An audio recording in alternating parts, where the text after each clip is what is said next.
My name is Todd Engelman. I'm the Chief Deputy County Attorney. I've been at the County Attorney's Office for almost 9 years and been with Substance Abuse Council for probably about 3 years now.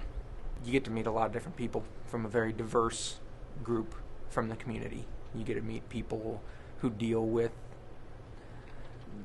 from my perspective, the law enforcement side. You get to deal with the people who see things from the other side, not from law enforcement, and it opens your eyes to make you approach your job differently, because you're not just looking at it as prosecuting someone, you're looking at it as a treatment. You see the people who deal with it from the treatment side, the people who deal with the families, the counseling, those types of things. So it broadens your perspective on how you handle things.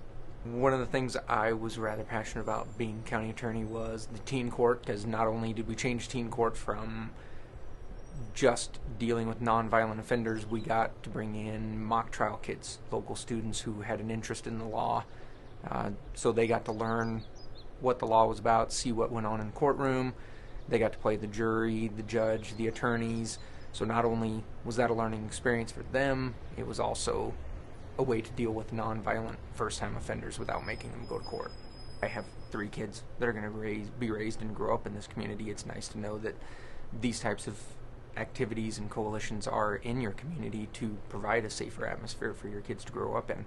The purpose of the teen court is to try to open their eyes to the potential problems that go along with alcoholism, drug use, smoking, any of those types of things, because those are the people we send to teen court, is to try and prevent them from having to go through the court system, get a record, have that show up on their transcripts, those types of things. It gives them an opportunity to learn about their behavior to try and prevent future problems down the road, because I don't think a lot of kids understand if you get an MIP or something along those lines, when you then apply for scholarships, colleges look at that and they see that and they frown upon it, and it could cost you thousands and thousands of dollars down the road, but they don't think about that.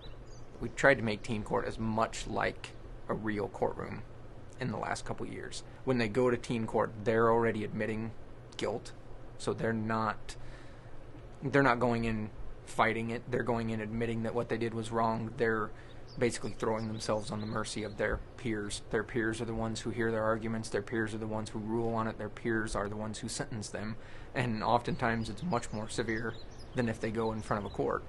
So it gives them the opportunity. It also gives the other peers an opportunity to see where they're coming from, what they're going through, and handle it from a first-hand perspective. We got complaints about drinking in the city parks. There is no drinking allowed in the city parks, and it had become almost second nature for people to do it, that they had just glossed over the law, just went on ahead and did what they did. And we made a big push this summer to promote no alcohol in the parks, put up new signs, met with softball teams who are going to be playing there, posted it not just in the softball fields, but the baseball fields, softball or soccer complex, to try and let the whole community know that you're not going to prevent alcoholism if your kids can see you in the city parks drinking. So if you don't do it in the city parks, then it sets the message for your kids to not do it, because if they see you doing it, it's acceptable to them. But if they see it posted no drinking, they see law enforcement enforcing that, and they see their peers and their parents obeying the law, it makes it easier for them to say no to drinking in the parks.